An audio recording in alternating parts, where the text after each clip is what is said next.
Top-tier delegation of the Communist Party of China calls on the President and the Prime Minister. Extraordinary gazette published on the 1st of January 2015 hinted the issuance of bonds to take place later that year. Revelations at the Presidential Commission. National Freedom Front announces its split from the UPFA.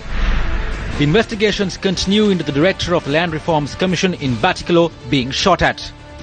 Journalist Keith Noyer ordered to appear in court to identify the suspects arrested over his abduction and assaults. Good evening and welcome. This is Pranza News. I'm Joel Outscoop. And I'm Arundhati Mudannaik. Let's take a look at the stories in detail now. A top-level delegation from the Chinese Communist Party who are in the country called on President Maithripala Sirisena today. A delegation led by Song Tao, the director of the International Liaison Department of the Central Committee of the Communist Party of China, called on the president at the president's office today. The Chinese delegation had said that China will continue to be with Sri Lanka in the future as a true friend. I am trying to create a clean political culture through the SLFP. My policies are that of the SLFP founder SWRD Bandaranaike. He is someone who stood firm against fraud and corruption. Therefore, I fully support efforts to foster better relations between the SLFP and the Communist Party. The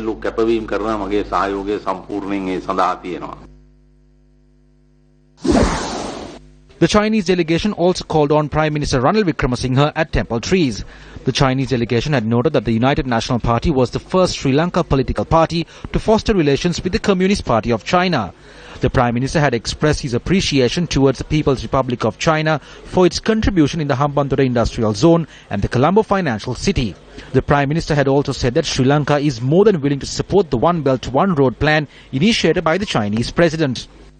The Chinese delegation also met with former President Mahinda Rajapaksa in Colombo this evening. As mentioned on the headlines this evening, now the circumstances surrounding the issue of an extraordinary gazette prompted the Presidential Commission of Inquiry to investigate and inquire into the issuance of Treasury bonds to adjourn its sessions until Monday. Now, Secretary to the Ministry of Finance, Dr. R.H.S. Samaratunga, provided evidence before the Commission today. Evidence was recorded before the Commission, which comprises of Supreme Court Judges K.T. Chitrasiri, P.S. Jayawardena and former Deputy Auditor General K. Vellupillai. Attorneys representing the Auditor General's Department pointed out that the Extraordinary Gazette published on the 1st of January 2015 had hinted on the issuance of bonds to take place later that year. The Gazette had been published bearing the signature of then Minister of Finance Mahinda Rajapaksa by virtue of the powers vested in him by the Registered Stock and Securities Ordinance. When inquired about the matter, the Secretary to the Ministry of Finance had said he was not aware of such a gazette. Chairman of the Commission, Justice K.T. Chitrasiri, said as the witness was unable to explain to the Commission the contents of the gazette, the Commission decided to verify the matter from all government parties.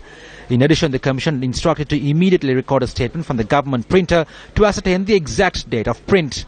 The Commission thereby adjourned its proceedings for the day and will convene once again on Monday. In addition, it was also decided to call for the original gazette to be produced before the Commission. Two special police teams are investigating the incident where the director of the Land Reform Commission of Batticaloa was shot at.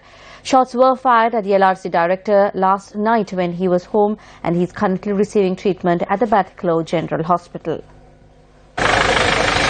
The director of the Land Reform Commission of Batticaloa, Nesukumar Vimalaraj, was shot around 7 p.m. last night when he was at his house in Kaludawale, Kalawanchikudi. Police investigations revealed that two masked men in a motorcycle had opened fire at Nesukumar and thereafter fled the area. He was rushed to the Kalawanchikudi hospital and was thereafter transferred to the Batticaloa General Hospital, where he continues to receive treatment.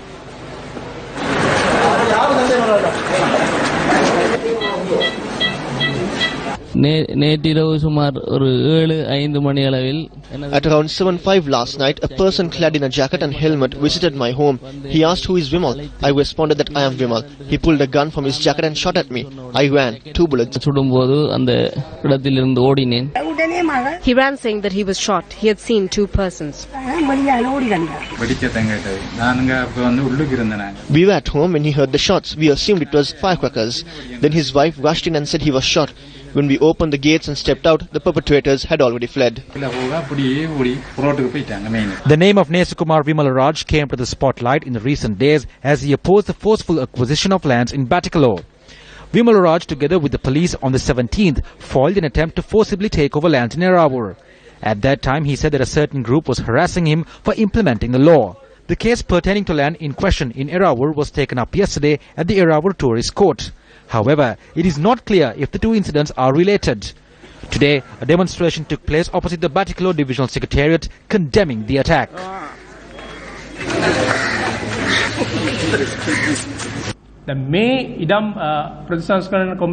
We all know that the director of the LRC for the Batikalo district is a public servant who intervened against the illegal acquisition of people's lands. Intimidating public servants sets a negative precedent. At a time when there are serious issues surrounding lands, the shooting of the LRC director for Batikalo will impact other officials as well. The government must take serious note of this and have an independent investigation. The perpetrators must be arrested and punished.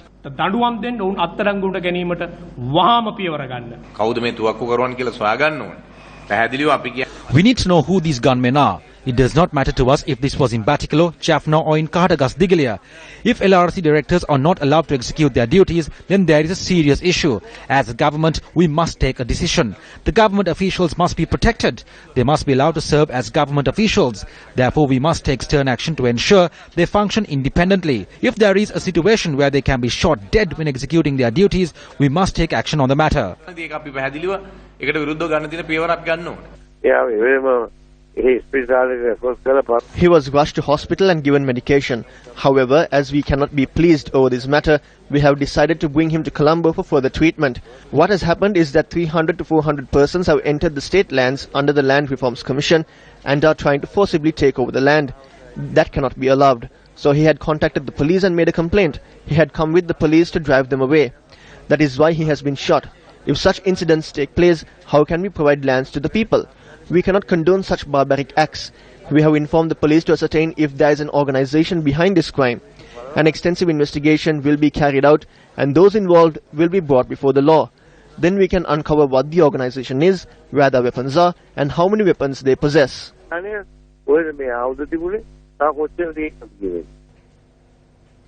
The Criminal Investigations Department informed court today that several more military personnel are to be arrested over the assault on journalist Keith Noor. Now, when the case was taken up for consideration today, the CID informed the Chief Magistrate of Mount Lavinia regarding the progress of the investigations. The military personnel, including the army major who were arrested over the assault on journalist Keith Noor, were initially produced before the additional magistrate of Mount Lavinia by the prison officials. The suspects were produced in court without their faces being covered, and the additional magistrate questioned the prison officials as to why the suspects that are to be subject to an identification parade were escorted into court in such a manner. Prison officials informed court that they were not aware of an order issued by the acting magistrate for the suspects to be brought before court with their faces covered. Attorneys appearing on behalf of the suspects requested court to question the detectives as to whether journalist Keith Noor would arrive in court in order to identify the suspects who were arrested over his abduction and assaults. The CID informed court that Keith Noor has already been informed about the identification parade. Thereby, the additional magistrate ordered to return the suspects to remand custody until the 3rd of March. Meanwhile, multiple views were expressed today as well on the assault on journalist Keith Noor.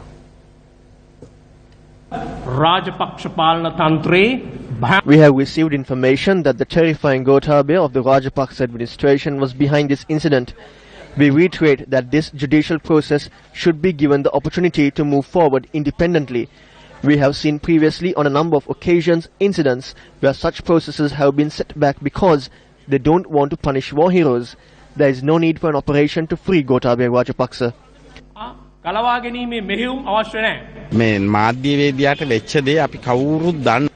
Everyone knows what happened to this journalist. I don't see anything wrong in taking action against those who are responsible for such actions.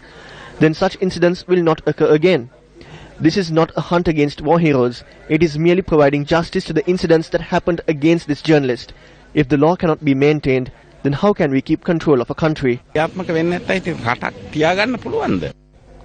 Views were expressed during the SLFP media briefing held today regarding the executive presidency.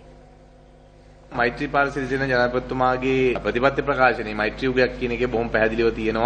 is clearly mentioned in President Maithripala Sirisena's election manifesto that they will not approach constitutional matters which will require a referendum. That means that they will not change the constitution through a referendum. Matters pertaining to the post of president should be subject to a referendum. However, the president agreed to reduce the powers of the post and through the 19th Amendment. The initial draft wanted to completely abolish the presidency. However, there was a Supreme Court case and it gave a ruling that you cannot tinker with this position without a referendum. So only powers which do not need a referendum were reduced. If we cannot abolish this through a referendum, then we will have to continue with the executive presidency. If powers vested in provincial councils are increased and the powers of the governors are going to be reduced, then we stand firm that the unitary nature of this country depends on the president. Therefore, we need to protect it. Else, we should have a separate idea on what matters need to be put forward for a public referendum.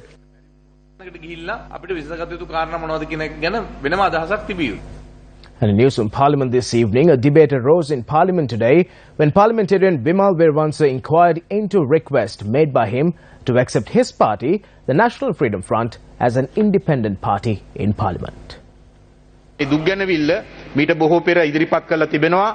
submitted this concern earlier as well. However, we are yet to receive a decision. Mr. Speaker, I humbly make this request. Allow the 5 members of our party to remain in the opposition as an independent group which is separate from the UPFA. This does not mean that we will stop working with the joint opposition. I said yesterday as well that I need to have discussions before I reach a decision. I need to talk with your MPs, the MPs of the joint opposition and the rest of the 174 MPs before reaching a decision. When functioning in this chamber, we do not receive justice. Parliament accepts the parties that contested for the election.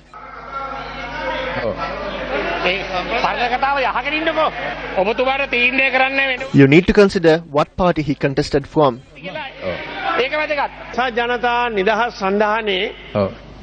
Bimal Veerwansa's party is not registered as a party under the UPFA.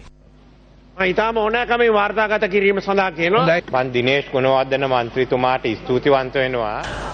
Dinesh Gunawardena for saying that Bimal Veerwansa's party is not a part of the UPFA. If they are moving away from the UPFA, then they must be considered as independent members. They cannot be considered as a party. I thank them for accepting that they can no longer move forward under the leadership of Mahinda Rajapaksa. මේ මහින්ද රාජපක්ෂ ජනාධිපති නායකත්වයට තව දුරට යන්න බෑ කියලා පිළිගත්තේ ගැන අපි ස්තුති කරනවා. මම හිතන්නේ There are about 50 members of the joint opposition representing about 60 parties. Now all of them say that they want to function as separate parties. අර 23 දෙක යටතේ ප්‍රශ්න අහන්න. අපි ස්වාධීන පක්ෂයක්. We are in an independent party recognized by the Elections Commissioner. The struggle that we launched with the joint opposition under Mahinda Rajapaksa will continue. We will cross that. He said that they will continue the struggle under Mahinda Rajapaksa. That means they have not separated.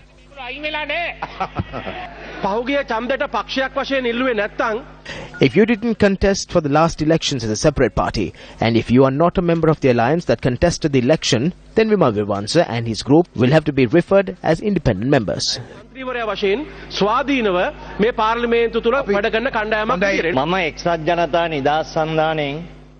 It is true that I contested under the UPFA. I am a representative of the Sri Lanka Communist Party. ඔයා ඉන්නකෝ කට වහගෙන ඔබතුමා පිළිතුරු දෙන්න උලාගන්නේ නැතෝ ඔබතුමා කියන්නේ කතා ගන්න ගෞරවමන්ත්‍රීතුමා මට වෙලාව ප්‍රශ්නයක් තියෙනවා කතා කරන්න ඒවා ජාත්‍යන්තරේ පස්සේ යනවා මීට පෙර පූර්වාදර්ශයක් තියෙනවා. There is a president. Former ministers of the Communist Party, LLSP and the JVP were accepted as separate parties. ඇමතිවරු ජනතා විමුක්ති පෙරමුණ වෙනම පක්ෂ හැටියට පිළිඅරගෙන ඔබතුමා සාක්ෂි දරනවා. මම සන්දානේ ලේකම්වරයා විදියට කියන්න කැමති. As the General Secretary of the UPFA, if he makes a request to us stating that they want to move away from the UPFA while remaining as an MP, then we can take it to consideration. He contested under the UPFA. He did not join as a separate party. Mr. Speaker, please inform him that he can submit the letter to move away from the UPFA at any time and we will take a decision on that. Many of these persons used SLFP votes to enter parliament. We can see their personal strength when they separate. වෙන් වෙලා ගියාම බලා ගන්න පුළුවන් කොච්චර තමන්ගේ බලය කියන එක. Meanwhile, earlier today, it was revealed that the National Freedom Front had submitted an official letter to the UPFA General Secretary, Minister Mahinda Amaravira, to withdraw from the alliance. When inquired, General Secretary of the UPFA, Mahinda Amaravira, confirmed that a letter had been submitted by the NFF highlighting their need to withdraw from the alliance. He confirmed that the letter was handed over to him while in Parliament. Amaravira added that the letter would be taken up for discussion and a decision would be reached by the party. United National Party MPs convened a media briefing today. Vimal Weerawansa entered Parliament under the JVP and made a name for himself. Then he betrayed the party and left. He then contested under the United People's Freedom Alliance to strengthen his political career, and again he is making his exit. Persons like Vimal Weerawansa, Udaya Gamanpila, Chandusiri Gajadira, Dinesh Gunawardena and Vasudeva Nanayakkara need a medium to travel in, just like the flea needs a dog to survive. So the journey of Vimal Weerawansa is the same. When you visit Chilau, you will come across the 51 houses built under Vimal Weerawansa for the labourers attached to the Chilau Urban Council near the Chilau General Hospital. None of those houses have a concrete lintel for support, and those houses could collapse due to strong winds. He is in remand for the fraud and corruption he committed. We request the detectives and the investigators to probe into other fraud and corruption committed by Vimal Weerawansa as well. Vimal Weerawansage anit wanchawal dusana tikat hoyanna kiyala.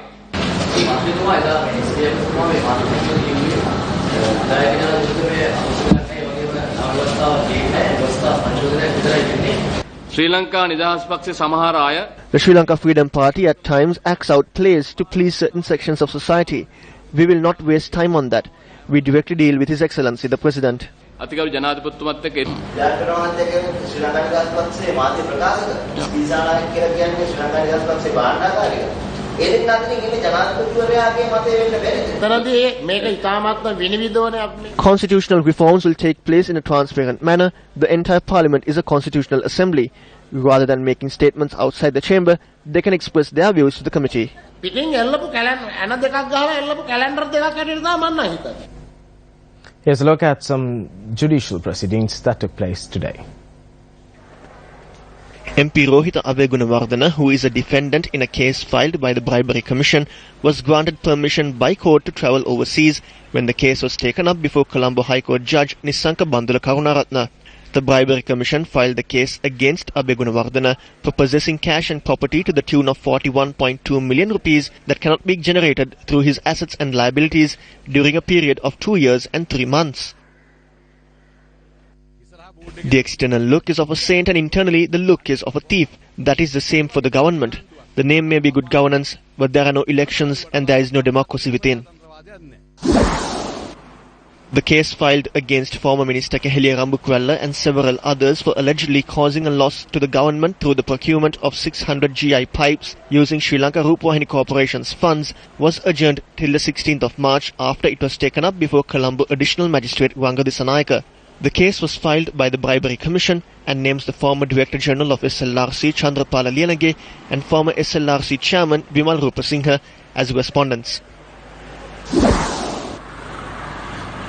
The case filed against MP Vimal Weerawansa on the charges of possessing a fake passport was taken up before the Negombo magistrate today. A correspondent said that Weerawansa did not appear in court due to parliamentary sessions. The case was postponed to the 16th of May and the magistrate ordered the Department of Prisons to produce Weerawansa in court on that day.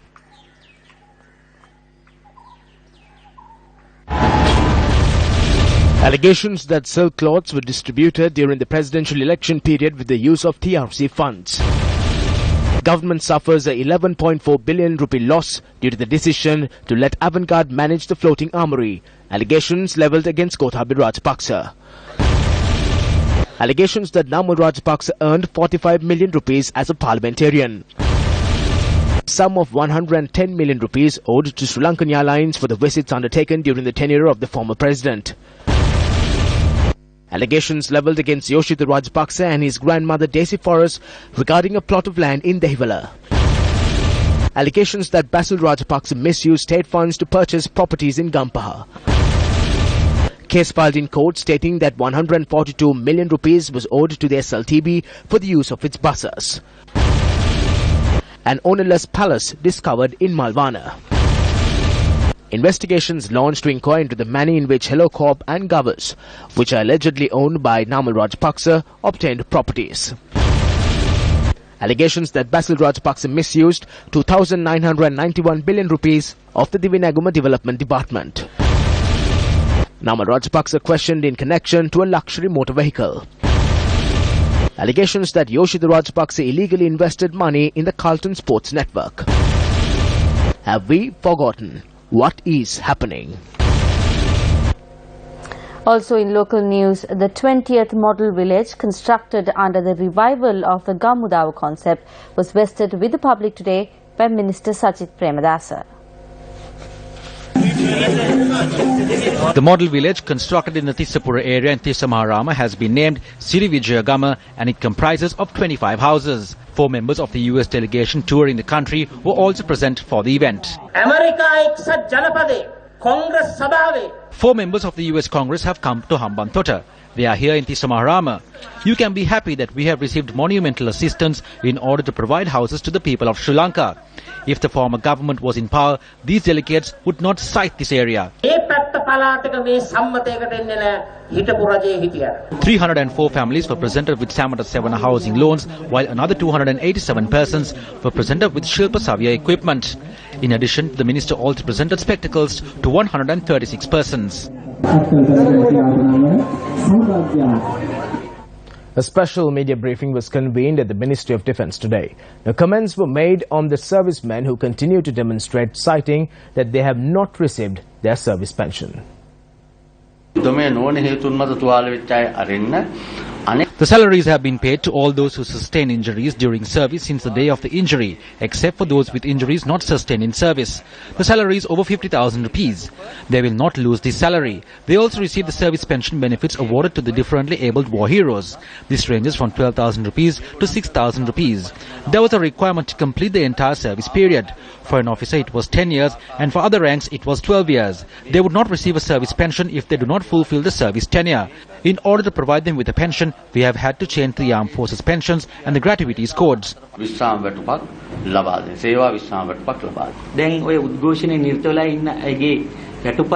There is a big difference between the wages provided to those persons engaged in the demonstration and a government official who has a service record even more than that. They have an issue as others receive this wage and they do not. Therefore, we were given permission to grant them the wage, casting aside the service tenure limitations. We allocated 250 million rupees for them until February 2017. For this year alone, we had made allocations to the tune of 3,500 million rupees. The issue is that we cannot give them the sum they demand. If that is done, we will have to give it to the entire public service, which will become an impossible task. Some legal provisions will have to be changed, and we are doing so. We are speaking of the war heroes, and we respect them as war heroes.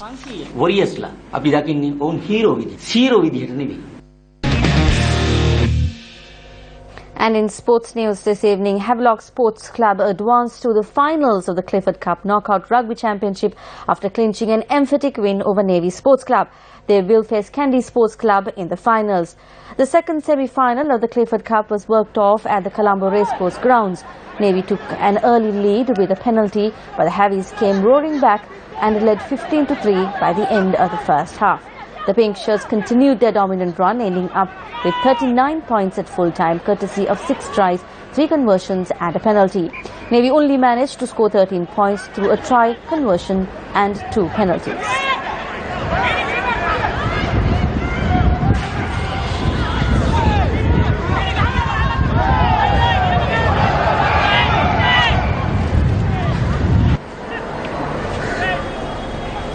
And with that, we wrap up tonight's edition of Primetime News. Thank you very much for joining us. I'm Arundhati Mudannaike. And also, Arundhati, before wrapping up, we should inform our viewers that they could keep abreast of the latest and trending stories by logging on to our award-winning website. That is www.newsfirst.lk.